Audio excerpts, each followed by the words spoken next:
Welcome to Family Revenge Betrayal. Stay tuned, have a fun time, and let's talk in the comments. Let's go. I woke up stitched, bleeding, and my mom hissed, "Say you fell." My dad's eyes screamed, "Superintendent." My sister sobbed like an actress, and then the x-ray lit up with glass in my scalp. So tell me, would you protect family or expose them before they rewrite your whole life? Cedar Falls, Iowa, has this kind of polite silence that makes a lie sound like manners, and that's exactly what my family tried to feed me the moment I woke up with my skull stitched shut and dried blood glued to the side of my head like someone had painted me in panic and then forgot to finish the job. The ceiling above my hospital bed was a grid of white tiles, the kind you stare at when you're trying to remember who you are, and the air smelled like bleach pretending to be safety, and the machines kept chirping in tiny, confident beeps like they knew the truth even if I didn't. I tried to lift my hand, and my arm felt like it belonged to somebody else, heavy and numb, and then my eyes slid to the corner where my parents stood shoulder to shoulder like they were being interviewed for the evening news. Not worried, not shaken, afraid. My mother's fingers were clenched around her purse strap, so tight her knuckles looked drained, and my father's jaw was locked in that school principal way, the one he used when a kid got caught cheating, and he wanted to scare them without raising his voice. And then my mom saw my eyes open and she rushed in too fast, too eager, and she leaned down like she was about to say something sweet, and instead she whispered directly into my ear, "You fell down the stairs, okay? Sweetheart, you fell, and you hit your head, and that's all you say because your father's job depends on it." Imagine hearing that when your brain is still foggy, when your tongue is dry, when your scalp feels like it's on fire, and you're trying to figure out why you taste metal. I blinked at her, and I tried to speak, but it came out like air leaking from a balloon. And then my father stepped closer, eyes sharp, voice soft. "Honey, don't strain yourself. Just rest, we'll handle everything." And in that second I understood something that made my stomach go cold. They weren't here to protect me. They were here to manage me. And then the doctor came in, Dr. Patel, calm, professional, eyes doing that scanning thing doctors do when they're trying to match the patient to the story, and he asked, "Can you tell me what happened?" And my mom answered before I could, smiling too brightly. "She fell down the stairs at home. Such a freak accident." And I watched Dr. Patel's eyebrows twitch just a hair, because even he felt the weirdness. And then he asked me again, "Ms. Morgan, do you remember the fall?" And my father's hand landed on the bed rail like a weight, like a reminder, and I felt the pressure of their story settling on my chest. I closed my eyes and I saw it in flashes like a bad film reel. Not stairs, not a runner, not some cartoon tumble. I saw the upstairs hallway, I saw my sister, and I saw glass explode. 3 weeks earlier, I had driven into Cedar Falls with a backseat stuffed like a sad moving van. Boxes of books, a plastic bin of kitchen stuff, the framed photo from my wedding that I couldn't bring myself to throw away yet, and I told myself this was temporary, just a reset after my divorce from Mason, after the school cut my teaching position, after my savings got drained by lawyers, and one last conversation, and just sign this, and the kind of paperwork that makes you feel like a human. Being is just a form you can file. My parents acted like saints when I arrived. My mom hugged me and said, "We're just grateful you're home." And my dad patted my shoulder and said, "You'll get back on your feet." But my sister Paige stood in the doorway with a tight smile like she'd just bitten into something sour and decided to pretend it was fine. Paige was 21, finishing her last semester in an education program, and she had that confident shine that comes from being the favorite for so long you forget other people have feelings. At dinner the first night, my mom mentioned I might stay through summer, and Paige didn't even look up from her phone when she muttered, "Great," just when I finally got the bathroom to myself, and my dad did that half-hearted warning, "Paige," like he was correcting a student he liked too much to actually discipline. And then Paige smiled at me with that polite church girl face and said, "I'm just kidding, welcome back." And I laughed because that's what you do when you're the one who's always told to keep the peace. But the house didn't feel like peace. It felt like I'd moved into a museum exhibit titled The Perfect Family, and I was the crack in the glass. My mom cared about appearances the way some people care about oxygen. She worked at the school district office. She chaired committees. She posted family photos like proof, and having her divorced, unemployed daughter back in the old bedroom was not part of her brand. And my dad was applying for superintendent, the biggest step of his career, and everything in our home started orbiting around that application like it was the sun, and we were all supposed to be grateful for the warmth. The first week I told myself I was imagining the tension. I told myself I was sensitive because of the divorce. I told myself I should be thankful, but then the little things started stacking up like pennies turning into a bruise. My phone would be shifted on the nightstand when I came back from the shower. A drawer would be slightly open when I knew I'd closed it. My mom would tidy my room and then casually mention a bill she found in my purse like she'd been doing me a favor. Paige would drift behind me in the kitchen and glance at my screen when I texted. And then one afternoon I came home from a job interview, and Paige was in the kitchen with a man leaning against the counter like he owned the place, and when he turned around my whole body did that hot drop feeling. His name was Scott. He was my high school boyfriend, the one who cheated on me senior year, and then smiled at me in the hallway like I was the crazy one for being hurt. And now he was standing in my parents' kitchen, wearing a Cedar Falls high jacket, and Paige slid her arm around his waist like she was presenting a prize. "Look who's here," she said, and her voice had sugar on it, but her eyes had knives. "Scott teaches math at Dad's school," she added, and then she tilted her head. "We've been dating for 6 months. My dad appeared behind them and said, "Scott's one of our best young teachers, real leadership potential."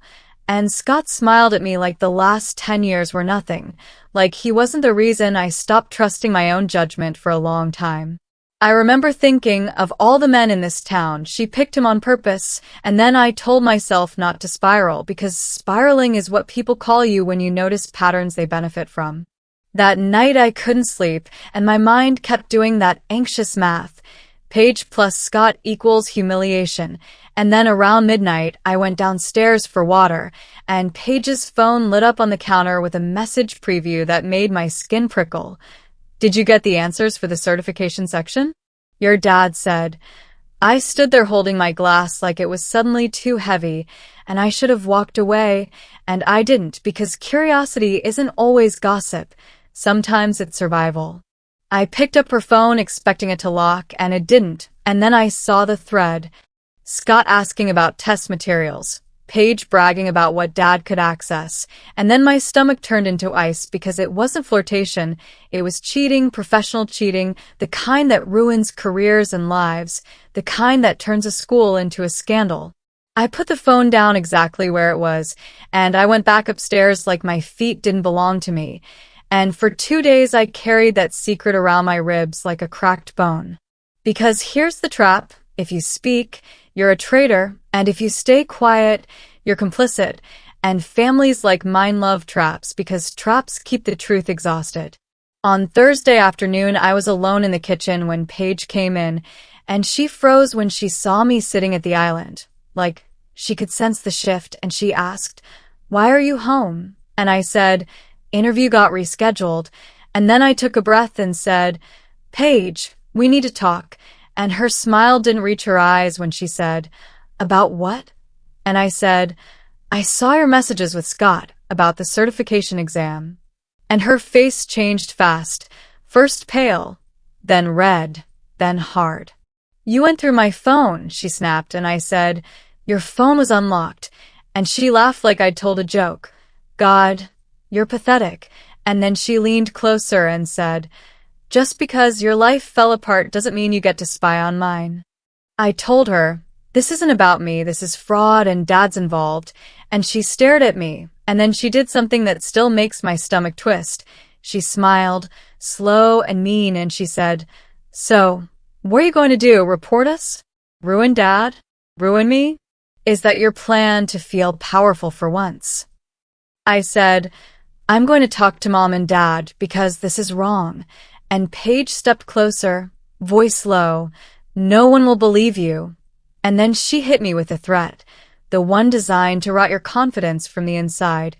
People already think you're unstable after your divorce, and I can make that story sing.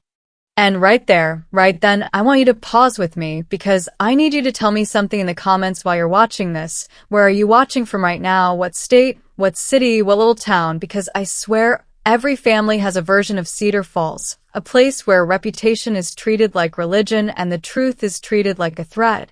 And I want to know if you've seen it too. I followed Paige up the stairs because I refused to be scared out of reality, and the hallway runner bunched slightly under my foot, and I remember thinking, funny. Dad keeps saying he'll fix that, and then Paige reached her bedroom door, and she grabbed the handle and she said, "Get out of my face." And I said, "No, we're not doing this." And she slammed the door with a force that felt like a punch. And then the decorative glass panel at the top shuddered, and then it shattered like a gunshot. And I saw the glitter of it falling, and my arms came up instinctively, and then my heel caught the edge of the runner, and my body went backward. And I remember the horrible weightless second where you know you can't stop what's coming, and then the back of my head struck the antique hallway table, and the world turned white and hot, and then suddenly warm, and I heard Paige scream, "Oh my God," and I heard my mom's voice somewhere, sharp and panicked. And I heard my father say, too calm, wait, let's think. And then everything folded into darkness like a curtain coming down. And now I was here in a hospital bed, my family standing over me like stage managers, and the story they wanted was stairs, stairs, stairs, because stairs are an accident and accidents don't get investigated, but a fight does and glass does and lies do. Dr. Patel stepped out, and then a nurse with kind eyes came in to check my four, and she kept her voice neutral, but she looked at me like she was asking permission, and she said quietly, "Sweetheart, are you comfortable with what your family is saying happened?" And my throat tightened because nobody in my house ever asked me that question. Comfort was never the point, obedience was. I swallowed and I tried to speak, and my mother's whisper rang in my skull, and my father's superintendent dreams hung in the air like a threat, and then the nurse leaned closer and said, "Softer. We can tell when injuries don't match the story, okay? You're safe here." And right then my phone buzzed on the bedside table, and I saw the message preview pop up from Paige. Just 4 words, polite like poison. "Please don't ruin everything." And I stared at that screen, and I realized this wasn't only about what happened in that hallway, it was about what had been happening my whole life, the way my family treated truth like something you adjust for convenience, and I felt the first real choice rising in me, heavy and terrifying and clean, and I understood that the next person who walked through that hospital door, whether it was a doctor, a detective, or a social worker, was going to ask me what happened, and the answer I gave would either keep me trapped in their version of reality or finally drag the real one into the light. And then the door handle clicked and footsteps approached, and I saw my father's silhouette fill the doorway again, and his voice came out calm as a sermon. "We need to be on the same page." And my stomach dropped because I knew he wasn't talking about my healing. He was talking about his. My father closed the door behind him like he owned the air in the room, and then he stood there for a second in that calm, practiced way he used at school when he was about to handle a situation, and he smiled at me like we were a team, like the stitches in my head were just an inconvenience to our family brand, and he said, "We need to be on the same page." And my mother slid in right behind him, carrying a tote bag of toiletries like props, toothpaste, deodorant, my favorite chapstick, all. The little things that look caring from a distance, and Paige followed last, eyes red, face puffy, playing the part of devastated little sister so well that if you didn't know her you'd think she was the victim in this bed. My throat was raw, and my head felt like someone had poured hot cement inside my skull, but I forced the words out anyway because I needed to hear myself say it. I didn't fall down the stairs, and my mother's smile twitched like it cracked for half a second before she glued it back on, and she reached to smooth my hair away from the bandage and whispered, "Honey, You're confused. Concussions do that. And my father's voice stayed soft, but his eyes went sharp. The doctor said memory gaps are normal. You don't need to stress yourself by trying to piece it together. And I stared at them and thought, it's amazing how fast parents can become lawyers when the truth threatens their reputation. Paige stepped closer and grabbed the bed rail, and her voice shook just enough to sound sincere.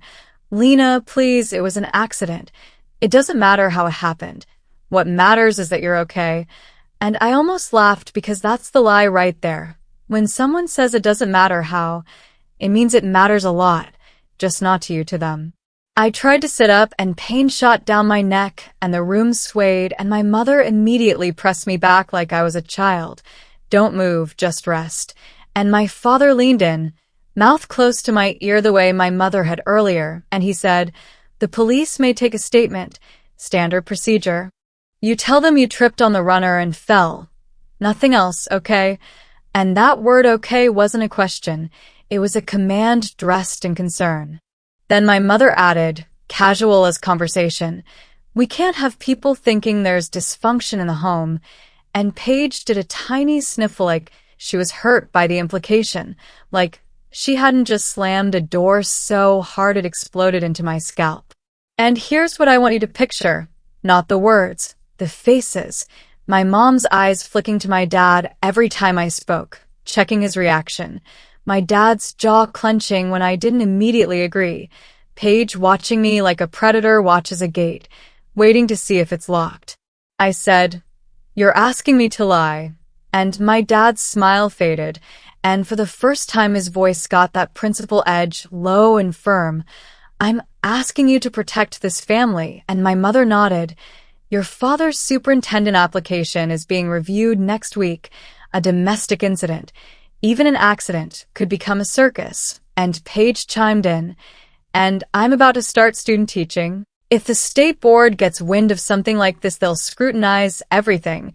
And you know how people talk in this town. And I heard the word town the way you hear the word prison when you realize the walls are social, not concrete. A nurse came in then, the same one from earlier. Her badge said Jessica. And she took one look at my face and the way my dad was hovering, and she said politely but firmly, vitals time. Family needs to step out for a bit. And my father instantly softened. Of course, like he was a gentleman, and my mother squeezed my hand and whispered, remember what we said? And Paige leaned close and mouthed, stairs. Like I was in on a secret, and then they filed out. Jessica adjusted my foreign silence for a moment, and I could feel her deciding whether to say what she wanted to say. And then she did, quiet and direct. Your injuries don't match a typical stair fall. And my stomach dropped because hearing it from someone else made it real in a different way. Like it wasn't just my memory fighting their story. It was evidence. I whispered, they keep saying I'm confused. And Jessica's expression didn't change, but her voice warmed. Concussions cause confusion? Yes, but they don't plant glass in your scalp. They don't create embedded fragments in a pattern consistent with shattering above you. They don't make families rehearse a story like they're going to court. I swallowed and the air felt thick, and she continued, you don't have to make any decisions right this second, but you need to know. You're allowed to tell what you remember, and staff will document what we see, not what they want. Then she did something that hit me harder than the stitches. She said, 10 years ago, my sister shoved me through a plate glass door during an argument. My parents told everyone I slipped. I still have scars, but the worst part wasn't the glass. It was realizing my safety ranked below our image. And I just stared at her because it felt like the universe had placed one honest person in this room to keep me from drowning in my family's denial. A few minutes later, Dr. Patel returned with another doctor, Dr. Klein, and they asked my parents to wait outside again. And Dr. Klein pulled up a chair and spoke in that careful tone professionals use when they need to say something dangerous without sounding accusatory. Lena, we removed multiple glass fragments from your scalp and neck. Your CT shows a linear skull fracture and impact at the back of your head. Can you tell us in your own words what happened? I closed my eyes and saw the hallway, the runner, the slam, the glittering rain, and I said, "We were upstairs. My sister slammed her bedroom door. The glass panel shattered. I fell backward and hit my head, and Dr. Klein nodded slowly. That aligns with your injuries." And then she asked the question that made my mouth go dry. "Why is your family insisting it was the stairs?" I opened my eyes and stared at the ceiling tiles again, and I said the truth that felt like betrayal and relief at the same time, because my father's career matters more than my reality. The words hung there, heavy, and Dr. Klein wrote something down, and she said, "We have a duty to report suspicious injury patterns and coercive behavior. A social worker will speak with you, and if you feel pressured, you tell us."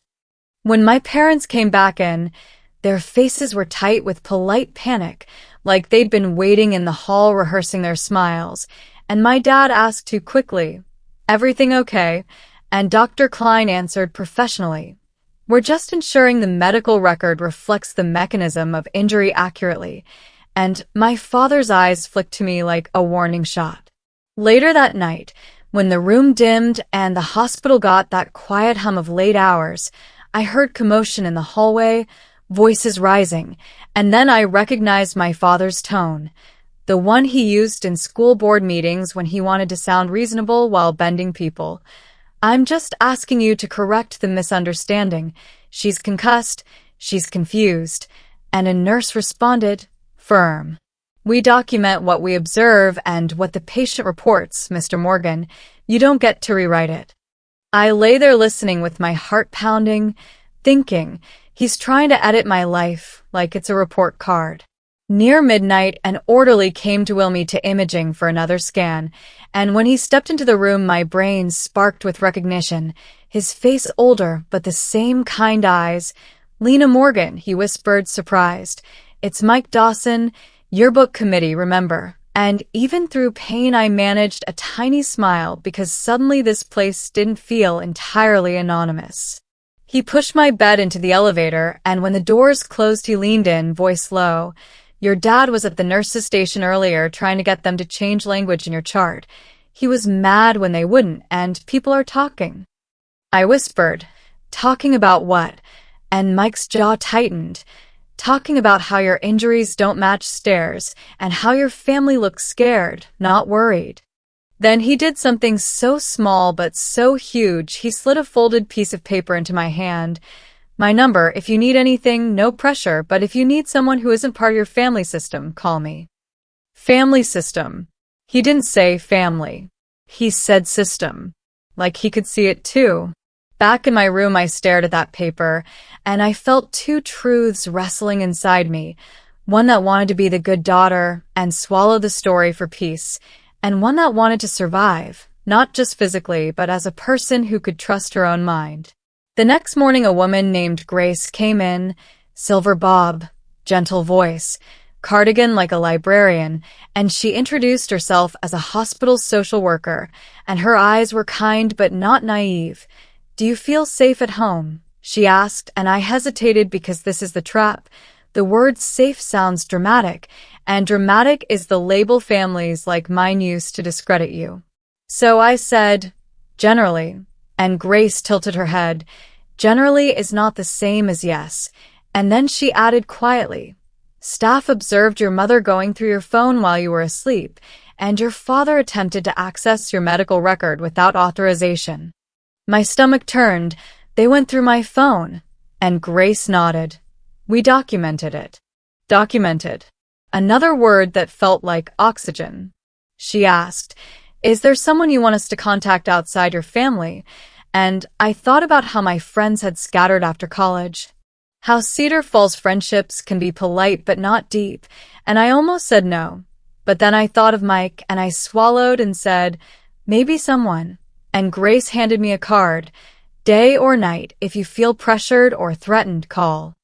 That afternoon, my father came in alone, tie straight, posture stiff, and he sat in the chair like it was his office, and he didn't start with my pain or my recovery or my stitches. He started with control.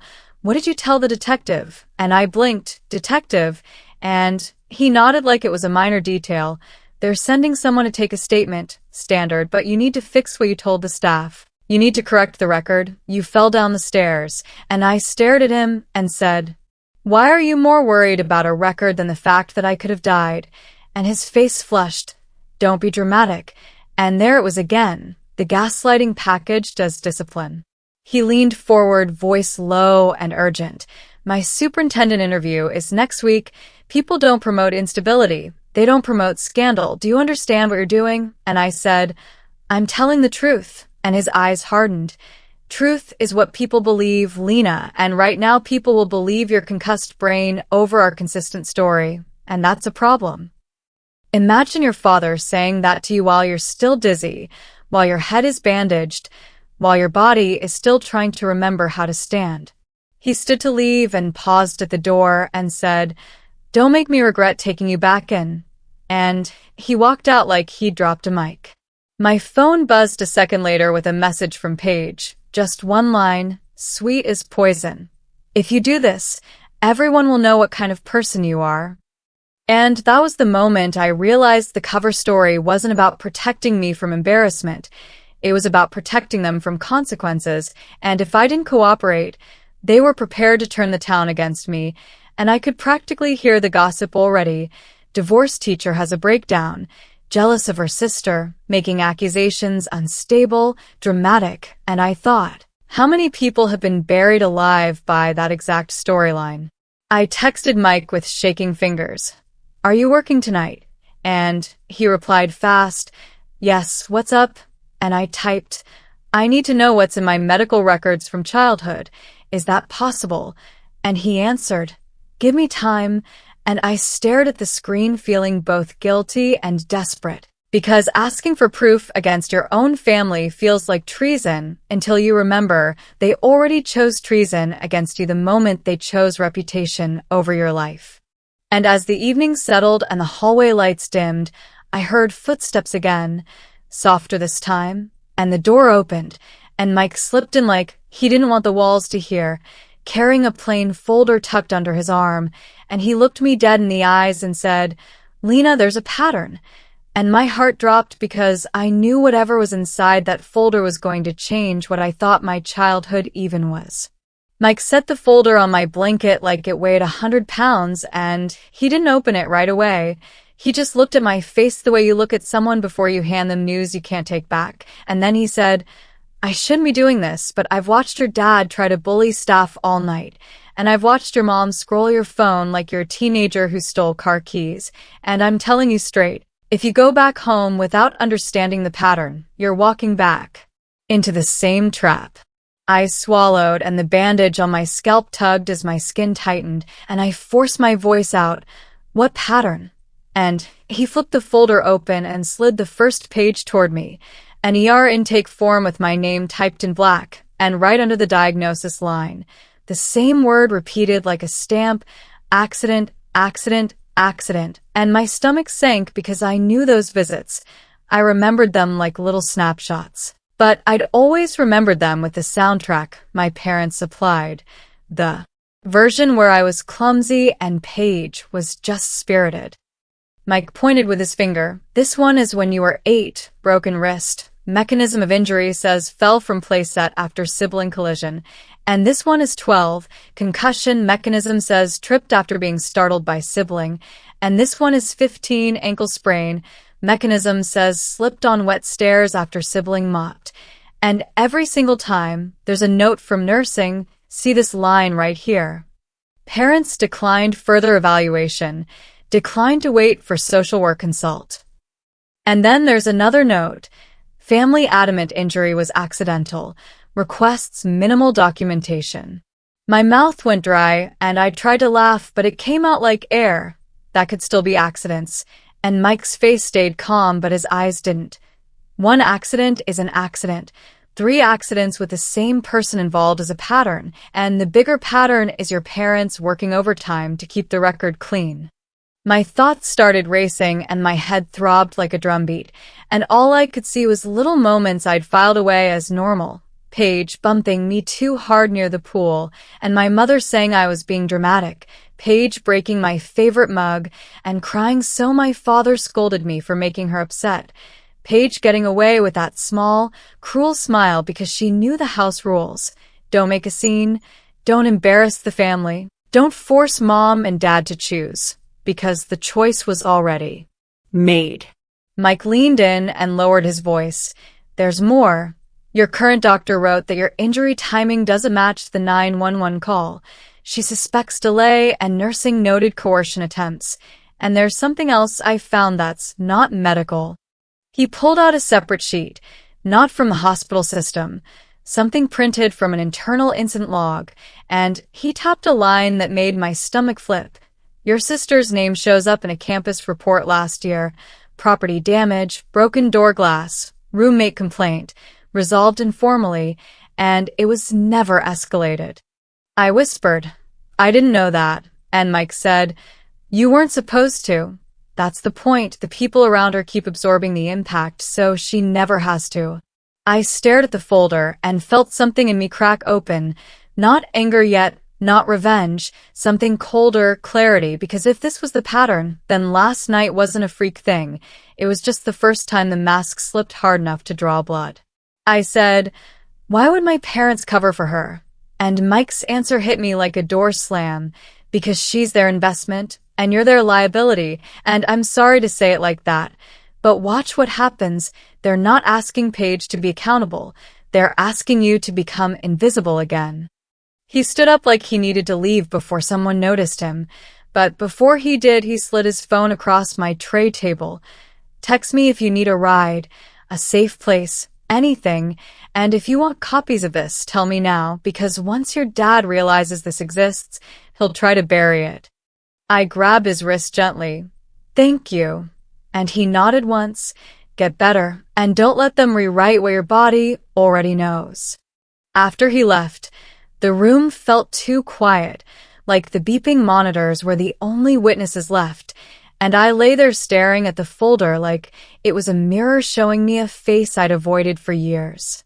A couple hours later, Detective Marisol Grant walked in, not flashy, not aggressive, just steady, a legal pad in one hand and a soft voice that didn't invite games, and she said, Ms. Morgan, I'm here to take your statement. Are you comfortable speaking? And I nodded even though my heart was pounding, because I could feel the pressure already building outside the door, my father's reputation pressing against my ribs. She sat, clicked her pen, and said, Tell me what happened in your words. And I did. I told her about the argument, about Paige's door, about the glass panel shattering like a burst of ice above my head, about my foot catching the runner, about falling backward and hitting the antique table edge and feeling that warmth spreading under my hair before the world went out. And I didn't dramatize it because the facts were dramatic enough. Detective Grant nodded slowly. That's not the version your parents gave. And I didn't flinch this time.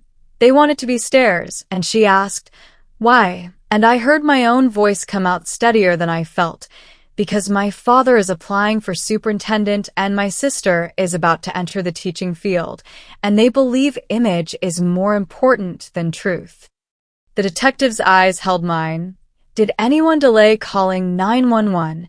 And my throat tightened because this was the part my body remembered in flashes, the voices, the pause, the words, wait, think, and I said, yes, I was unconscious, but I remember hearing my dad say to wait. She wrote it down, and then she asked a question that felt like someone opening a window in a sealed room. Do you feel safe going back home?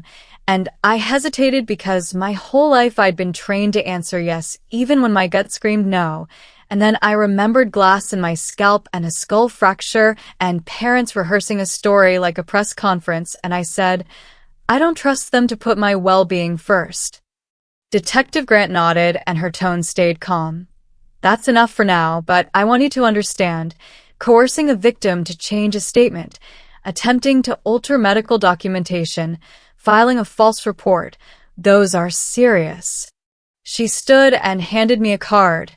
If you remember anything else, call me directly, and if you feel pressured, Call me immediately. After she left, the weight of what was happening settled on me, because now it wasn't just family drama, it was a line in the sand with consequences, and I could already hear the town spinning it. The principal's daughter is unstable. The divorced one is causing trouble. The younger sister is promising. The parents are pillars.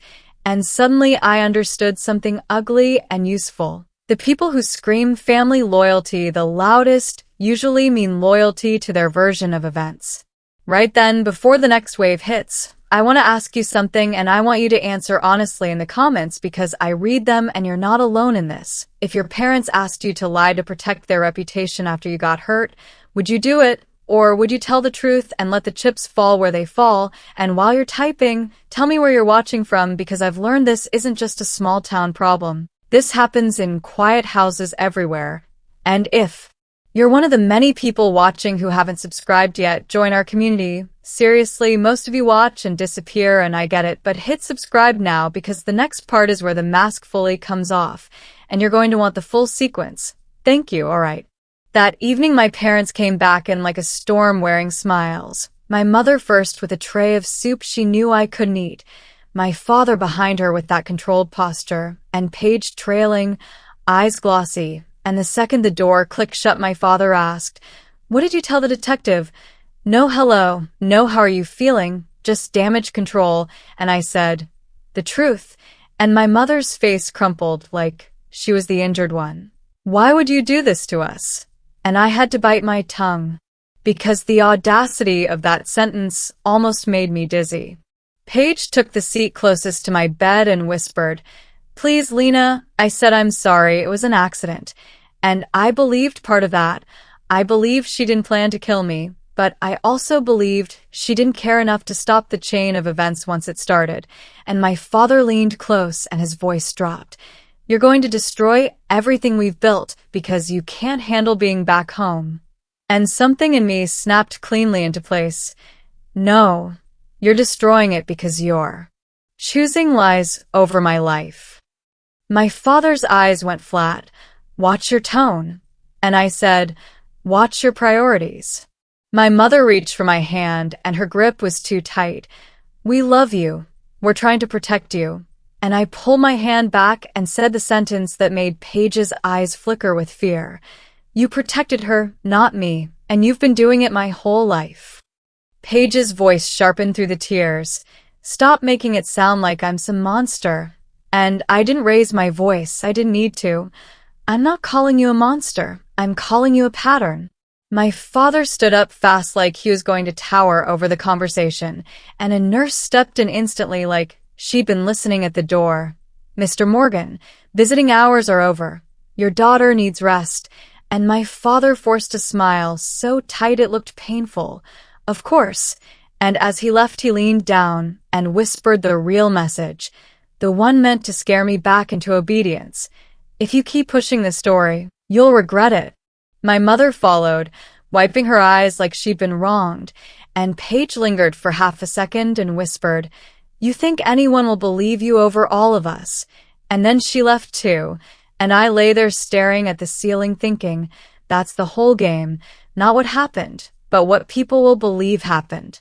My phone buzzed with a text from an unknown number, and when I opened it my blood ran cold because it was Scott's name in the contact preview, Scott Harlan. The young star teacher my father kept praising, and the message was short. "We need to talk. They're planning to blame you for more than the fall."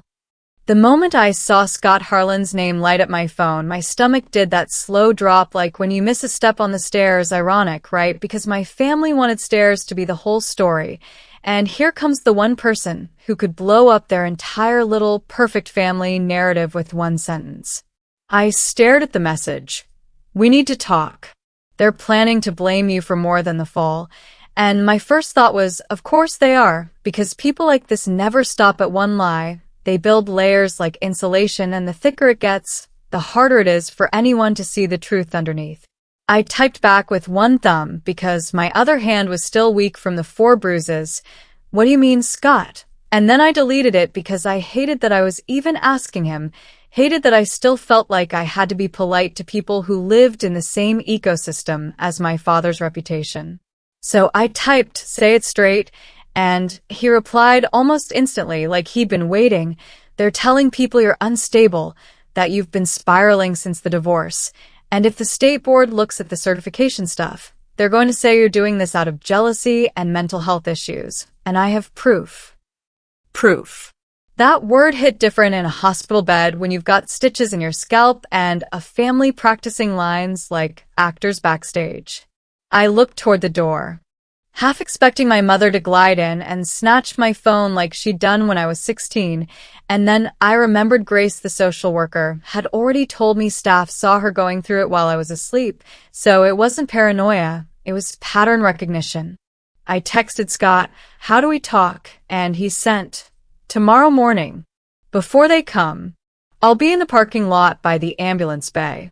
I can't come up because your dad is watching the desk like a hawk."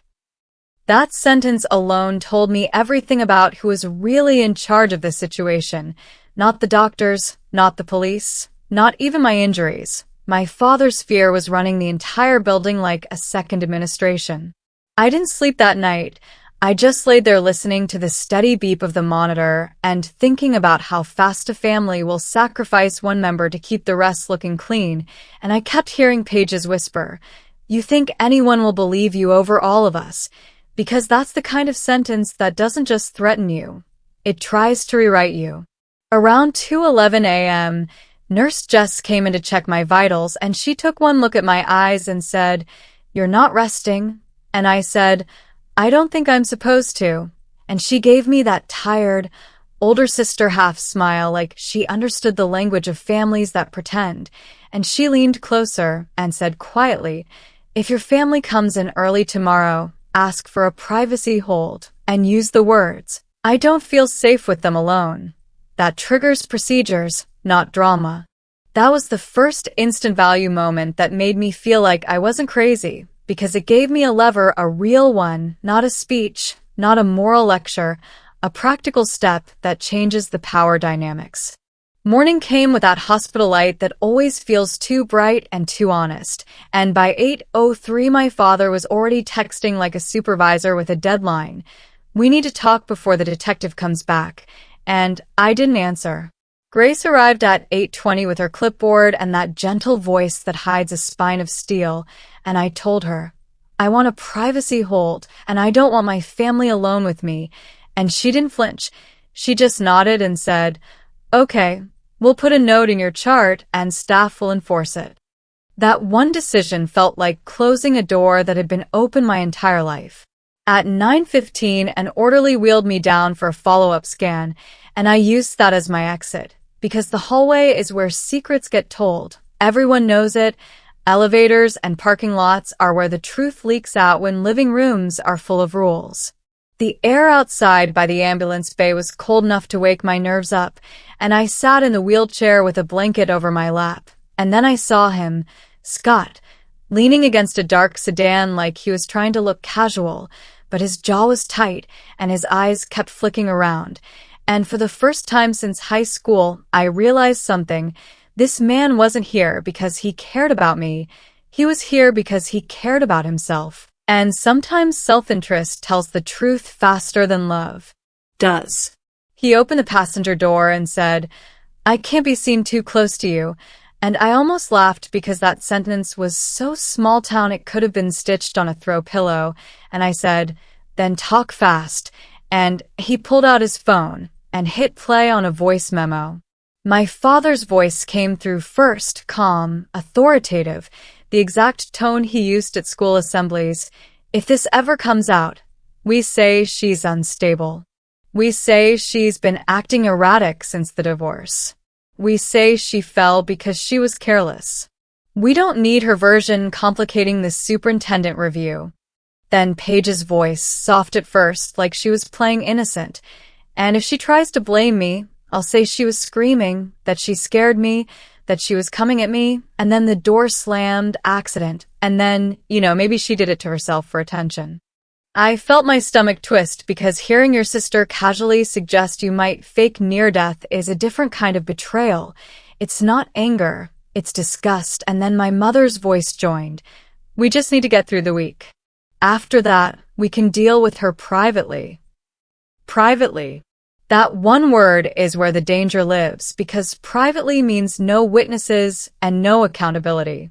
Scott paused the recording and watched my face, and he said, "There's more." And I said, "Why are you recording them?"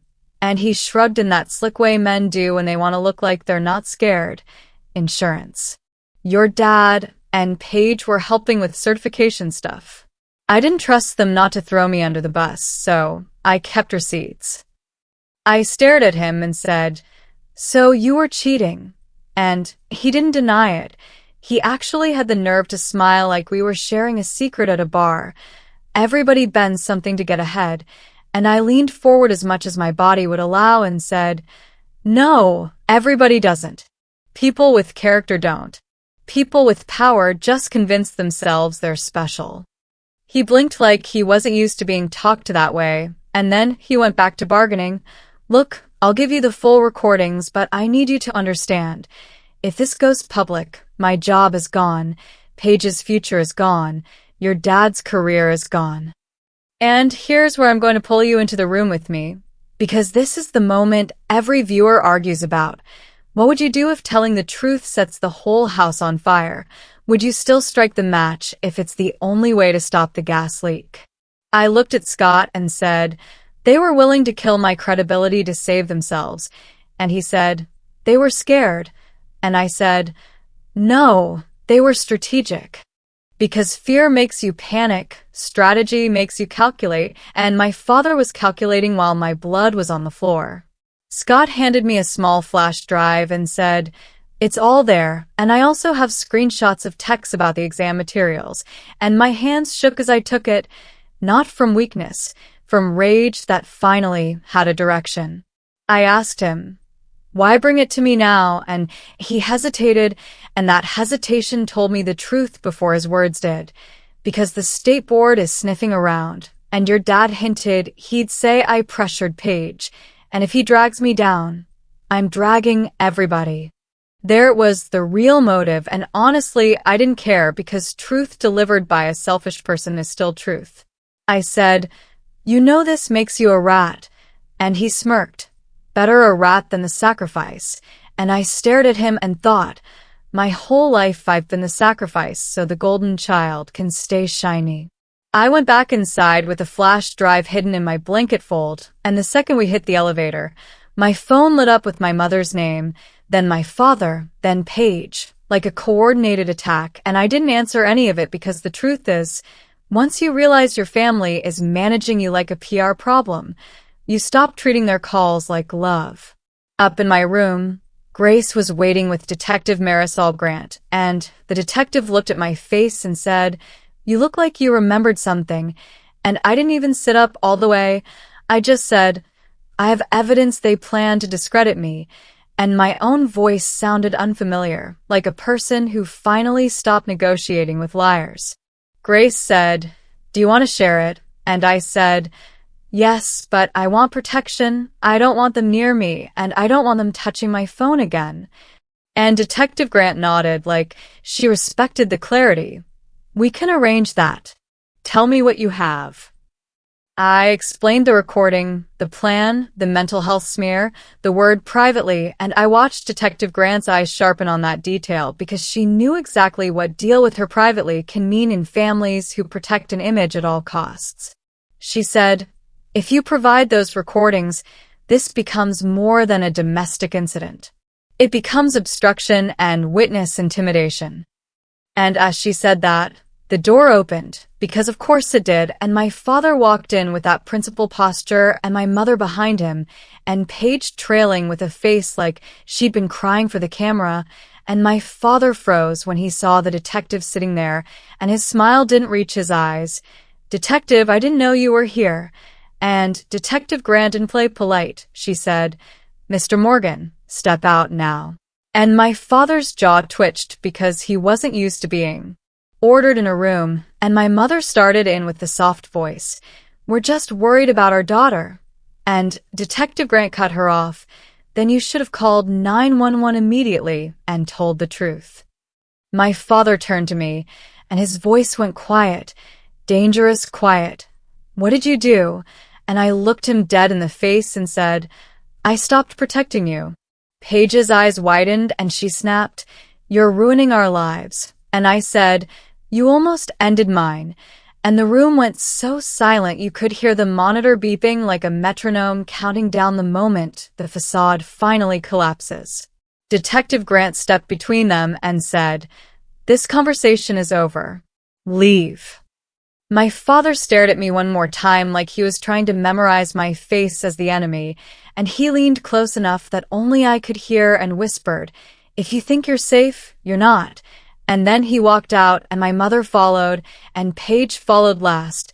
But she paused at the door, and she gave me that small, cruel smile I hadn't seen since childhood, the one that says the fight isn't finished, and she mouthed without sound, Wait. 5 minutes after they left, Grace locked eyes with me and said, We're moving you to a different room, different floor, and we're documenting everything. And Detective Grant said, And I'm getting a warrant for your father's communications and requesting the hospital preserve footage. And I felt my chest tighten because this was getting bigger than family, bigger than gossip, bigger than Cedar Falls. And then my phone buzzed again, a new text, unknown number, and it said, If you hand over those recordings, I'll hand over what your father buried about your divorce, and everybody will finally know what kind of person you really are. That unknown number text sat on my screen like a lit cigarette dropped on a dry carpet, small, quiet, and capable of burning the whole house down if I reacted wrong, and my first instinct was to fling the phone across the room, but I didn't, because I'm not 16 anymore, and I'm not playing defense in my own life anymore, so I stared at it and I read it again.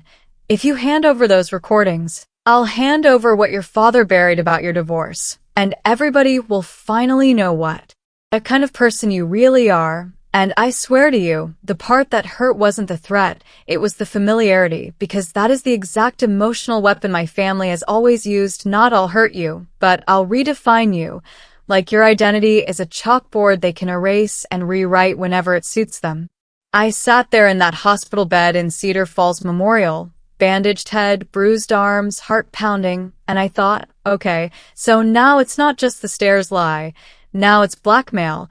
And if you've ever been in a family like this, you know the pattern. Once they realize you won't fold from guilt, they switch to shame. And if shame doesn't work, they go to social destruction, because they don't just want you quiet, they want you discredited. Detective Marisol Grant was still in the room, and Grace, the social worker, was still by the window, and the nurse was hovering like a guardian. And yet I felt alone for a second, because blackmail is designed to isolate you. It tries to make you think, don't tell anyone or you'll be embarrassed, don't involve outsiders or you'll look crazy. And that's how people like my father keep control. They make you believe secrecy is the same thing as dignity. I showed the text to Detective Grant without saying a word, and her eyes narrowed in that way that told me she'd seen this movie before, and she said, Don't respond. And I said, I wasn't going to. And then I heard myself add, but I want to, because part of me wanted to bite back, wanted to type, Go ahead, expose me. But that's what they want. They want you emotional. They want you sloppy, because then they can call you unstable, and it sticks. Grace leaned in and said gently, This is escalation. And I said, No, this is reveal, because they were always like this. They just didn't have to show it when I was obedient. Detective Grant asked, Do you recognize the number? And I shook my head and she said, We can trace it. It might be a burner, but the timing is not an accident. Someone is watching what you do. And as she said that, the door cracked open and a nurse I hadn't seen before peeked in, eyes darting, and whispered, Your father is downstairs demanding to see you again. And Detective Grant stood up, so fast her chair scraped the floor, and she said, He's not coming near her. And that little moment, that scrape, that hard sentence, it did something to me, because it was the first time in my life an authority figure didn't defer to my father. If you grew up in a town like this, you know what I mean? Principals, church leaders, committee people, they get treated like royalty and everyone else tiptoes. And that's how families like mine survive, because the community helps them. Detective Grant stepped into the hallway, and I could hear her voice through the door, calm but sharp. Mr. Morgan, you are not permitted on this floor. Any attempt to contact the victim will be documented as intimidation. And I heard my father's voice, controlled anger. Victim? That's my daughter. And Detective Grant didn't miss a beat, then act like it. And I almost laughed, I almost cried, because that one line is the line you wish someone would say to your family at Thanksgiving, at church, at the kitchen table, but nobody ever does. Grace sat back down and asked me, "What do you think your father buried about your divorce?" And that question opened a trapdoor in my mind, because my divorce from Evan wasn't some clean, polite breakup. It was a slow erosion. It was him rolling his eyes when I talked, him telling people I was dramatic, him using my anxiety like a weapon. And then the last year, the worst year, when I'd sit on the edge of the bed at night and think, why do I feel like I'm apologizing for existing? Evan had friends in Cedar Falls, and my father was beloved, and I could already see the storyline they'd sell. Lena's unstable. Lena makes things up. Lena causes scenes. Because that's what they do. They turn your pain into a personality flaw. I told Grace, he probably has messages. He probably has emails. He probably has Evan's side of the story packaged like a little gift. And Grace said, and if he does it change the facts of what happened to you? And I shook my head hard even though it made my skull throb. No. And that's the moral lesson right there. Listen to me. Because people get stuck here. The truth of what happened to you does not depend on whether you are a perfect person. And abusers love to dig up your imperfections because it distracts from their actions. It makes the public debate your character instead of their behavior. And that's why this blackmail text was so disgusting. It wasn't about justice, it was about optics. Then my phone buzzed again, same number, and it said, "Last chance. Call me." And I felt my throat tighten, not from fear, from rage, because who talks like that when someone is lying in a hospital bed with glass in their scalp, who treats your near-death like a negotiation? And I looked at Detective Grant's card on the table, and I thought, this is exactly why victims stop talking, because the moment you speak, the system of liars mobilizes. Detective Grant came back into the room and said, "He's being warned. If he returns, he'll be removed." And she looked at my phone and said, "Any new contact?" And I showed her and she said, "Good. Keep everything." And then she surprised me by asking, "Do you want to know something?" And I said, "Yes." And she said, "This is the part where families like yours make a mistake. They think the truth is a fire they can smother. But the harder they smother, the more smoke they create." And she paused, "And smoke makes people look." Grace nodded and added, "And hospitals document smoke." We write it down. And that sentence felt like armor, because documentation is the one thing liars cannot talk forever. A little later, Nurse Jess came back with my meds and said, "You did the right thing showing them." And I said, "What if they ruin me?" And she didn't sugarcoat it. She said, "They might try." And then she said something I'll never forget. "But you can survive being misunderstood. You almost didn't survive being quiet." That hit me hard, because for years I treated silence like safety, like if I stayed calm and agreeable, I'd be protected, but all silence did was make me convenient to sacrifice. Around midday, Michael Dawson slipped in, the orderly who'd been helping me, and he had this look like he was carrying a secret too heavy for his face, and he said, "I found out who Scott has been talking to." And I said, "How?" And he leaned in and said, "Security heard him on the phone earlier. He called someone Mrs. Morgan." And my stomach turned cold because of course my mother was involved, because my mother's whole life is built around polishing my father's image like a trophy. And when you grow up with a parent obsessed with appearances, you learn that truth is considered rude and injuries are considered inconvenient. Michael added, "Scott is trying to cut a deal." And I said, "With who?" And he said, "With your parents." He's scared. And I almost laughed again because Scott was always scared. Even in high school, he cheated because he was scared of being average, and now he was recording because he was scared of consequences. And here's the ugly irony. The men in my life kept treating fear like a permission slip to do wrong.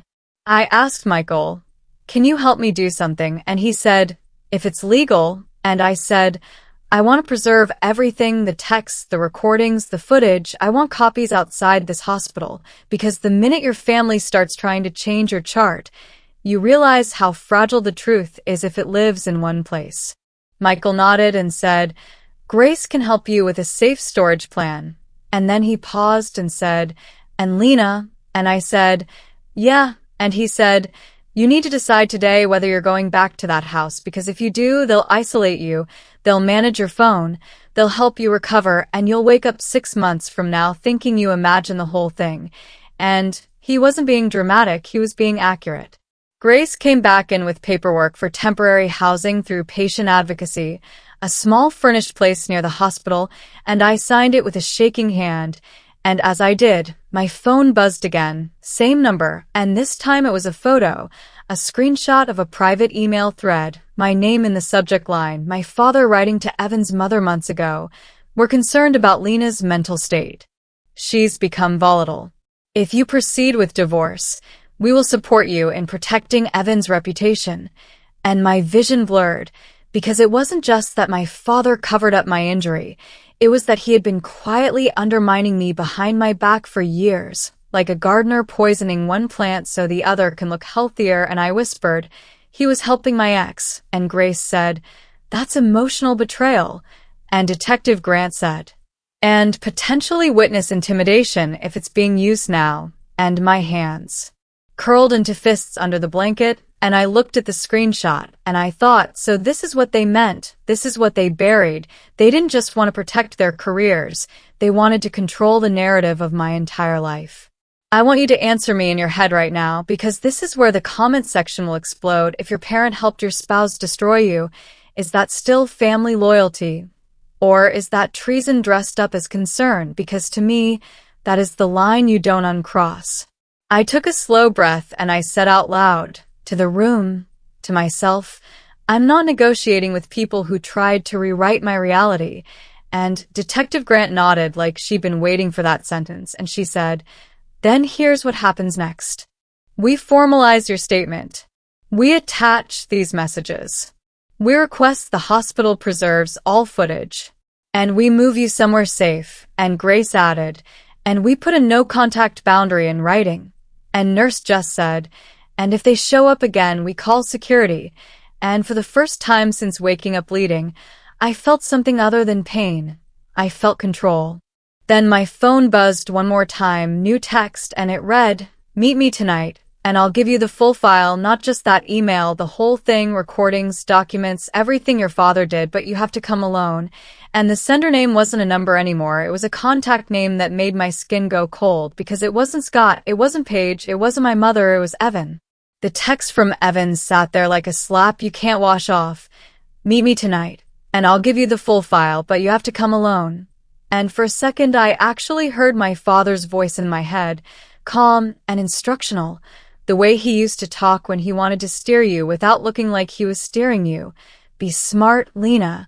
And that's when I realized the trap wasn't Evan's request. The trap was the word alone. Because alone is where my family does their best work.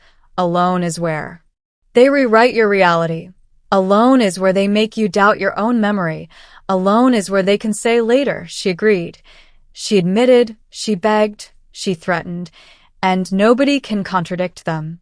Detective Grant was standing by the foot of my hospital bed, arms crossed, reading the message on my screen with that quiet, controlled focus of someone who has seen 1,000 private meetings turn into 1,000, he said. She said disasters, and she didn't even ask permission before saying, "No." Just a clean, flat no, and I found myself whispering, "But what if he really has it?" Because the word file hit me like a hook in the ribs. File means proof. File means years of lies in one place. File means the difference between being called unstable and being believed. Grace, the social worker, leaned in and said, "Lena, People don't offer life-saving evidence with conditions that put you at risk. And Nurse Jess, who had been charting quietly, added, also, come alone is not a romantic line, it's a predator line. And I hate how right that was because it made my stomach turn and my face burn at the same time. Like, part of me still wanted to believe Evan was just scared and trying to fix something, and another part of me knew he was doing what he always did, negotiating control while pretending it was help. I stared at the message, and my head pulsed under the bandage, and my mind flashed to our last month of marriage. Evan sitting on the couch scrolling his phone while I tried to talk through the budget, the job loss, the anxiety, and him saying, "You're spiraling again," with the same casual tone my parents use when they want to make you feel embarrassing for having emotions, like feelings are a mess you should clean up before guests arrive. Detective Grant asked, "Do you trust him?" And I wanted to say yes because that would have been easier, but the truth came out ugly and honest. I don't even trust the version of me he tells people about. And that sentence sounded dramatic until I saw Grace nod like she'd been waiting for it, because that's the exact symptom of gaslighting. You stop trusting your own reputation because someone else has been editing it. I didn't reply to Evan. I didn't call him. I did something I'd never done in my life. I asked for a plan instead of permission. "What do we do?" I said, and Detective Grant moved like she'd been given a green light. "We document the message. We respond through official channels. If he has evidence, he can provide it to me or to the DA. If he wants to meet, it's with the witness present, and the meeting is recorded. You are not stepping into a parking lot at night like some low-budget thriller." And she said the last part like she was annoyed on my behalf, like my life wasn't entertainment for my family's reputation games. Then Grace slid my phone closer and said, "If you want closure, you can write one sentence, not a conversation." And she helped me draft it in a way that kept my spine straight. "If you have records relevant to the investigation, provide them to Detective Grant. I will not meet alone." And I hit send, and my hand shook, not because I was scared of Evan, but because I knew that one boundary would make everyone reveal their real face. Evan replied within 2 minutes, and that's how I knew it was never about helping me. It was about controlling me. "You're making this bigger than it is. I'm trying to protect you." And I almost laughed because protect is the favorite word of people who are doing the opposite, and right behind that message came another one, colder. "If you won't meet, I can't guarantee what comes out." And there it was, the threat, plain as day, not even dressed up as concern anymore. Detective Grant read it and said, "Good." And I blinked. "Good." And she said, "Because now he just gave us coercion in writing." Across town, my father was doing his own choreography. I didn't see it, but I could picture it because I grew up inside it. Him in his office clothes, even on a Saturday, tie tightened like armor, pacing the living room in Cedar Falls with my mother wringing her hands, Cassandra sitting on the couch with her nails in her mouth, and my father speaking in that principal voice, the voice that can turn an argument into a lecture in 3 seconds. We stay calm, we stay consistent. We keep the story simple, and my mother asking, "But what if she tells them everything?"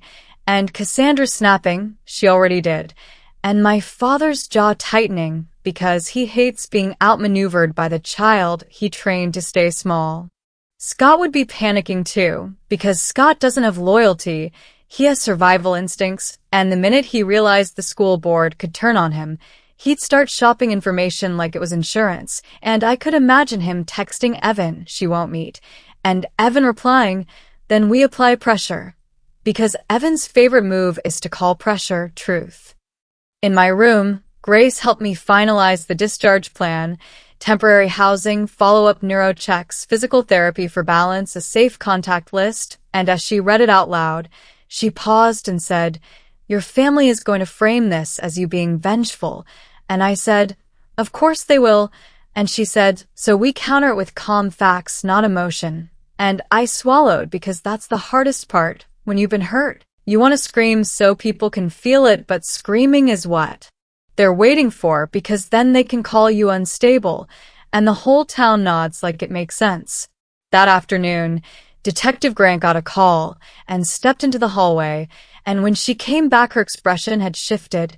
Not fear, more like the quiet heat right before a storm, and she said, "We found something," and my stomach dropped.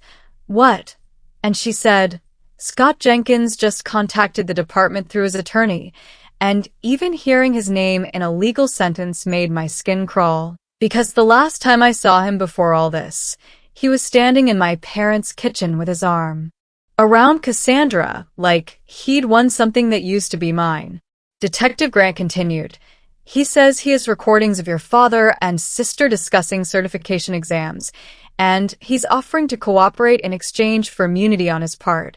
And I sat up too fast and pain flashed behind my eyes because I could see the whole disgusting machine now. My father's ambition, Cassandra's entitlement, Scott's cowardice, and me as their convenient scapegoat, and I said, "So he really did record them?"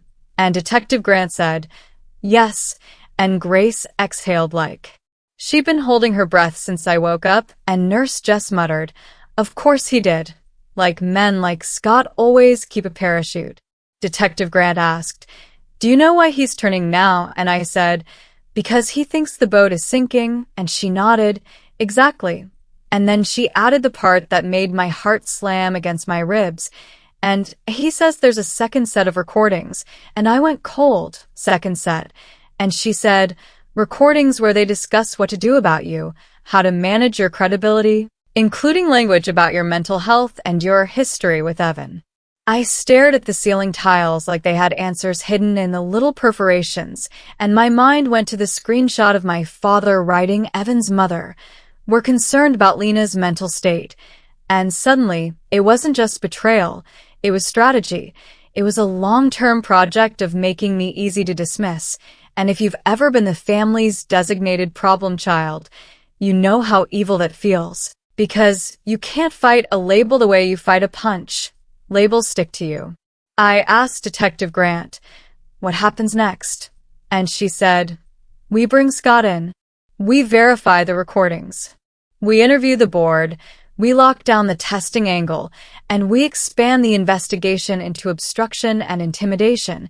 And then she looked me dead in the eye and said, "But you need to be ready." And I said, "Ready for what?" And she said, "For your father to turn from persuasion to punishment." At that exact moment, my phone buzzed again. Not Evan this time. My mother. A single message that looked gentle until you read it like a grown woman who's learned patterns.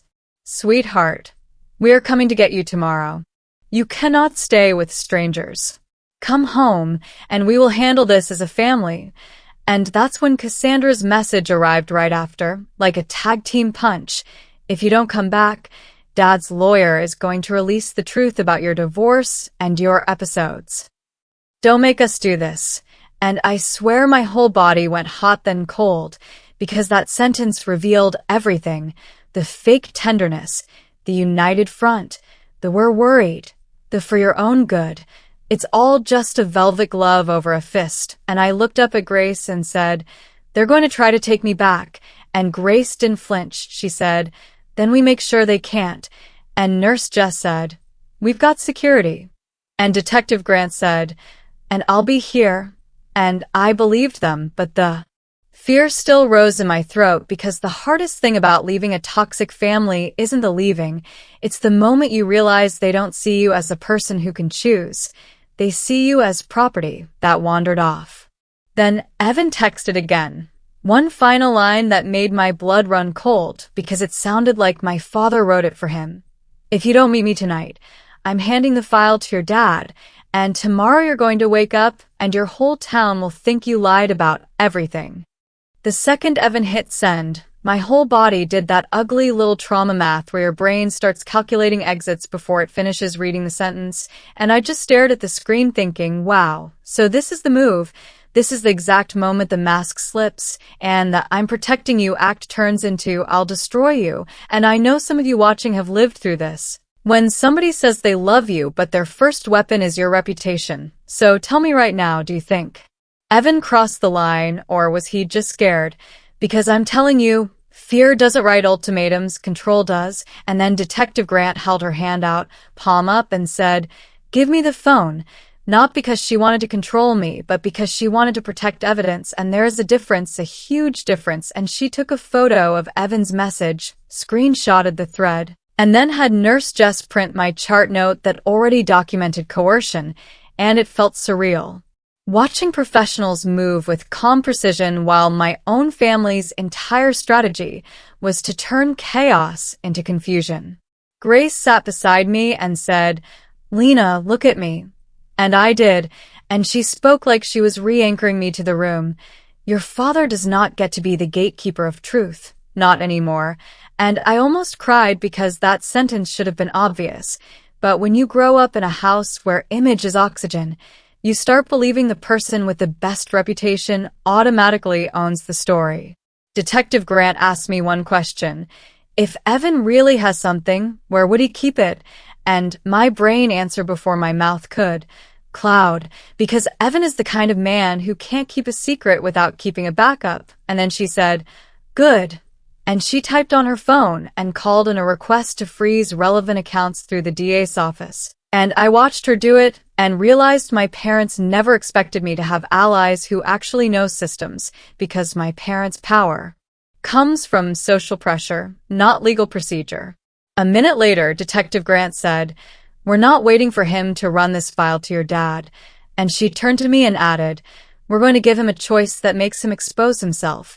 And that sentence hit like a spark in gasoline, because all my life the pattern was me reacting, me defending, me explaining, me pleading, and now somebody was saying we can flip the board, and then Grace nodded, like, "Yes, this is how you stop a bully. You stop playing their game."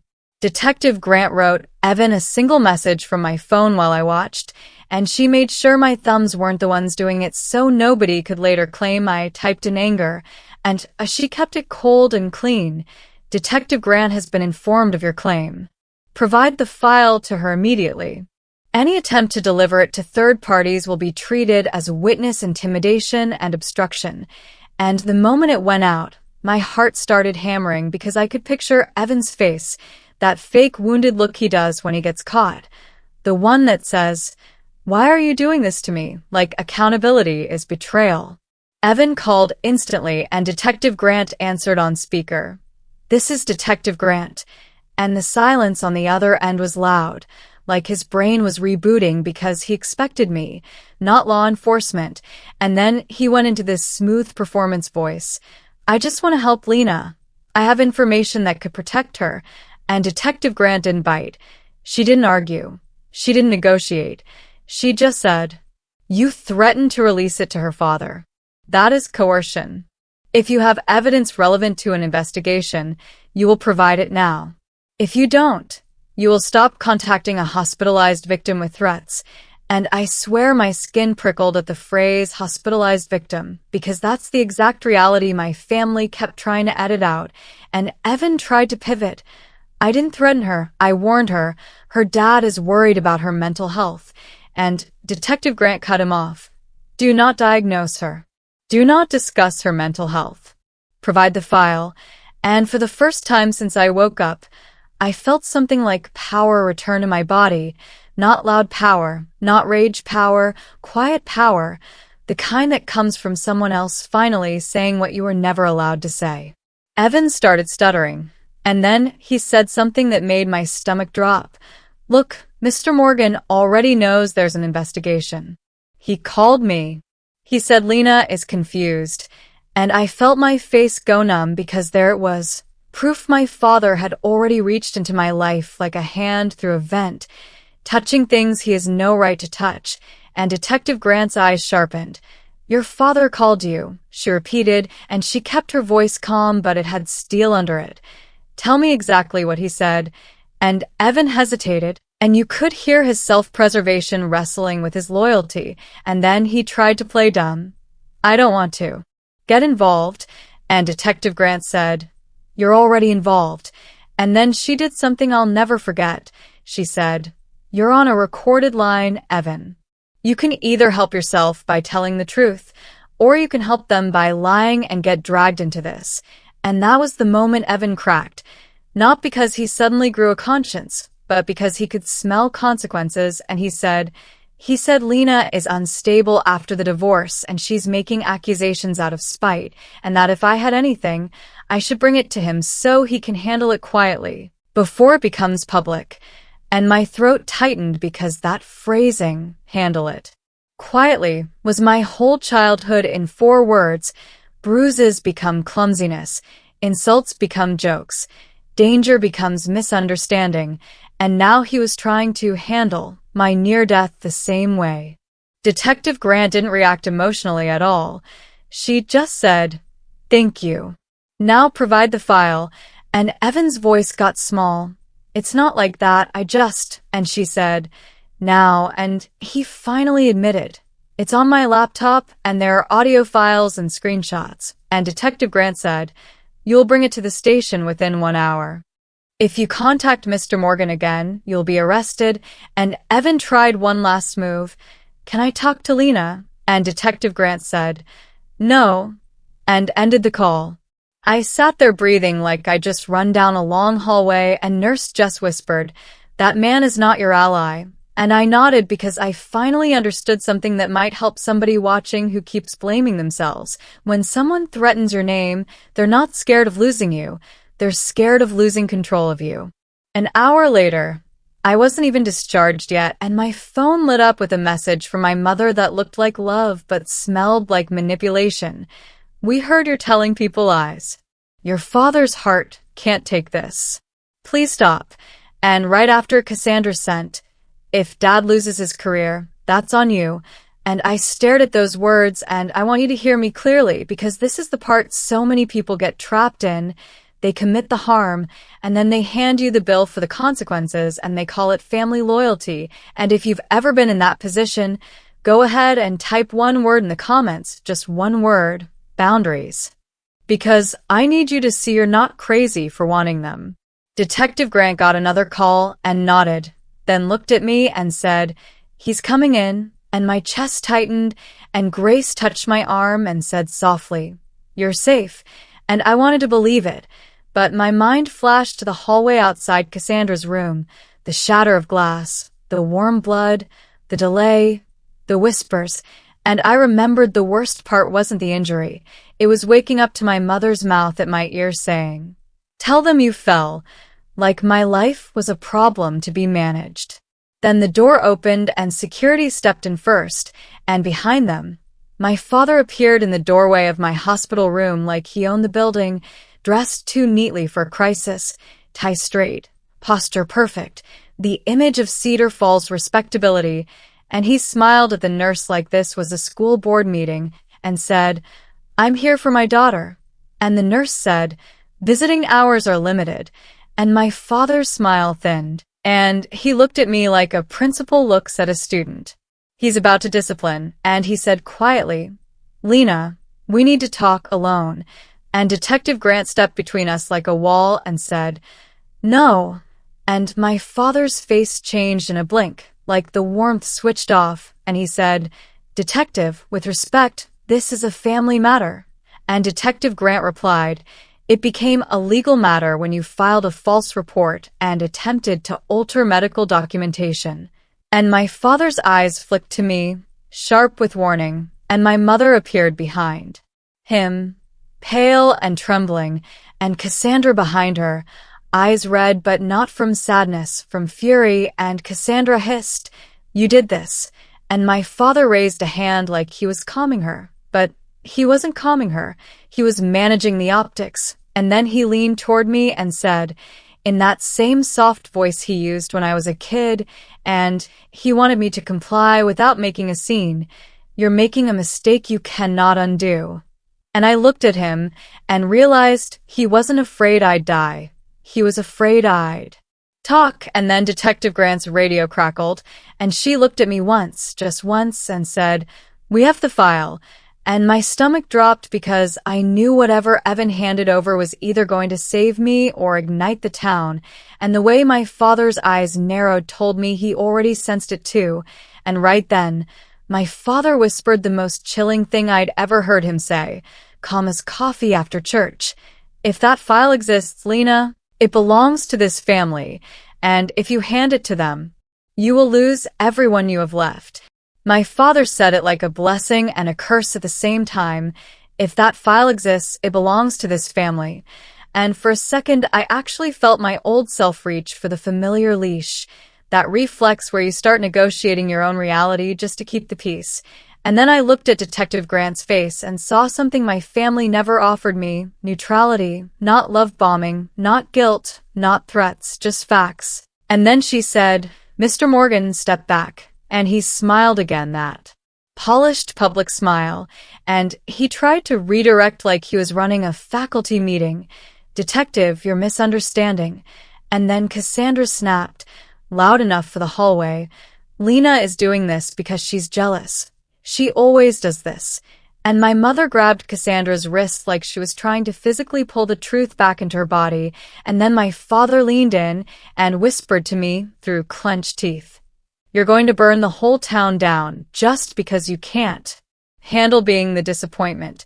And I swear I felt my spine stiffen because for the first time I heard it clearly, not as a private pain, but as a confession of who they really were. And then I said, "Dad, I almost died." And he didn't even flinch at that. He flinched at the nurse standing behind him because he cared about witnesses. And then Detective Grant held up her hand and said, "Everyone stop talking." And she looked at the security officer and nodded. And then she turned to me and said, "Lena, do you want them removed?" And I want you to understand how powerful that question is, because my whole life the question was never what do you want. It was what will keep the family looking good. And then I nodded, and Nurse Jess exhaled like she'd been holding her breath for days. And then security stepped forward and said, "Sir, ma'am, you need to leave." And my father's voice changed instantly. "This is outrageous. I'm her father." And Detective Grant said, "And she is an adult patient who has asked you to leave." And then Cassandra tried one last swing. "You're not even stable, Lena. Everyone knows what Derek said about you." And I looked at Cassandra and said, "That's your favorite trick, isn't it? If I speak up, you call me crazy." And Cassandra's eyes widened like she couldn't believe I'd said it out loud. And then my mother started crying. But it was that specific kind of crying that happens when the mirror finally gets held up. Not grief for my skull fracture. Grief for the fact the mask was slipping in public. And then my father did something so telling. He didn't ask if I was okay. He said, "Lena, think about my superintendent review." Like my stitches were a scheduling conflict. And then Detective Grant said, "Sir, your review is not relevant to her medical emergency." And she nodded to security again, and they guided my parents and Cassandra out. And as they left, my father turned back and said, loud enough for the nurse's station, "She's confused. She's been confused since the divorce." And Grace stepped in and said, "No, she's been controlled." And I swear I almost laughed through the pain because Grace said what everyone in Cedar Falls thinks but never says. And then Detective Grant pulled a chair close and said, "Here's what we have." And she opened a folder like it weighed nothing, like she does this every day, and she slid a transcript page toward me, and at the top was a time-stamped line from Evan's audio, my father's voice, clear as church bells, saying, "If the testing board starts sniffing around, we'll say Lena is spiraling again. She's always had episodes." And then Cassandra's voice, bright and cruel. Perfect. Nobody believes her anyway. And then Evan, the coward, chuckling like it was funny. And I felt my stomach drop because hearing it recorded does something different. It removes the wiggle room. It kills the gaslight. And then Detective Grant said, "There's more." And she played a second clip where my father said, "If the hospital writes it up as domestic, it's a problem. We need stairs." And then my mother's voice, soft, the same voice she used when she tucked me in as a kid, saying, "Tell her to say stairs." And that was the moment I realized the betrayal wasn't a monster attack. It was normal voices doing abnormal things, and that's what makes it so haunting. And then Detective Grant told me the next steps like she was reading weather, not a life implosion. She said, "Based on the medical report, the delay in calling 911, and the recorded attempt to influence your statement, We're recommending charges for obstruction and false reporting." And then she added, "Separately, the state is being notified about the certification fraud." And I whispered, "So it's real?" And she nodded, "It's real." And then Grace asked me, "Do you have somewhere safe to go?" And I said, "Not that house." And Nurse Jess said, "Good answer." And for the first time, I felt proud of my own survival instincts. And then the pattern interrupt started hitting, because life doesn't do dramatic music cues. It does little humiliations, like my phone buzzing with my father's text while I'm literally in a hospital bed. "You're dead to us." And then 2 minutes later, my mother, "Please come home." And then Cassandra, "You're disgusting." And I sat there like, wow, y'all share one brain and you take turns using it. And that tiny bitter joke made me breathe again, because humor isn't denial. Sometimes it's oxygen. And then Detective Grant said, "One more thing." And she handed me printed copies of my childhood ER visits, the pattern I didn't want to see but couldn't unsee, and she said, "This matters for your safety plan." And Grace leaned in and said, "You are not going back into that environment while you're recovering." And I nodded, and then she helped me sign paperwork for temporary housing, and it was small, and it was plain, and it smelled like clean sheets, and it felt like freedom. 2 days later, when my swelling dropped and my balance test improved, I walked out of Cedar Falls Memorial with a hand on the wall because my head still pulsed, and Detective Grant met me in the lobby and said, "You did the hard thing." And I said, "It doesn't feel hard, it feels late." And she gave me that look like she'd heard that sentence from a lot of people who grew up performing. And then the town found out, not all at once, but the way towns do. In drips, a whisper at the diner, a screenshot in a church group chat, a prayer request that's actually gossip with a halo, and then the school board announced an investigation. And then my father got placed on administrative leave, and then Cassandra's program suspended her pending review. And then Scott, the golden boy, tried to act shocked like he hadn't been benefiting the whole time. And then Evan tried to text me again. "I was just trying to protect you." And I blocked him because here's a free lesson: if somebody protects you by threatening you, they are not protection, they are a predator with softer words. And then my mother showed up at my temporary apartment one evening, alone, and she stood in the doorway like she didn't know whether to hug me or negotiate me, and she said, "You've ruined everything." And I said, "No, Mom. You ruined it the moment my blood became less important than Dad's reputation." And her face crumpled, and for a second she looked like a person, not a role, and she whispered, "I didn't know how to stop it." And I told her the truth that hurts but heals. You stop it by telling the truth the first time. And then she tried to reach for my hand, and I let her touch my fingers for 2 seconds, just 2, and then I pulled away, not to punish, but to protect the boundary I'd never had. And then Cassandra sent one final message that sounded like love but was really leverage. "I'm sorry you got hurt, but you didn't have to destroy Dad." And I replied, "I didn't destroy him, I stopped covering for him." And that was it. That was the last time I argued with a manipulator like logic would fix them, because it doesn't. Months later, I stood in a small conference room at the hospital for a training event about documenting coercion and family violence, and Dr. Wilson spoke to a group of nurses and said, "Evidence doesn't lie even when people do." And I felt my throat tighten because that sentence saved my life.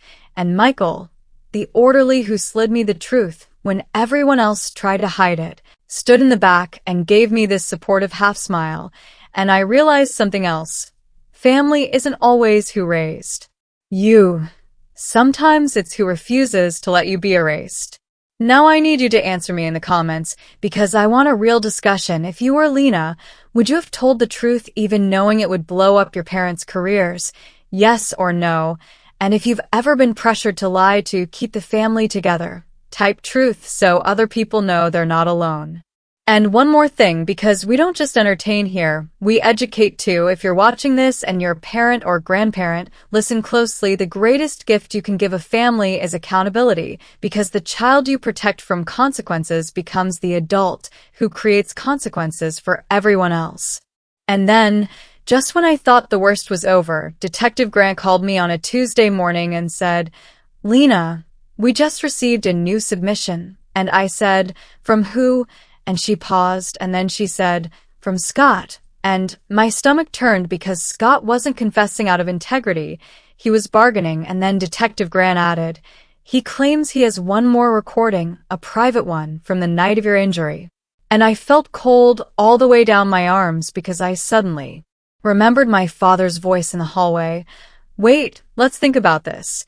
And I realized there might be a reason that delay was 40 minutes, and if that recording exists, it doesn't just prove they lied. It proves what they did while I was bleeding on the floor.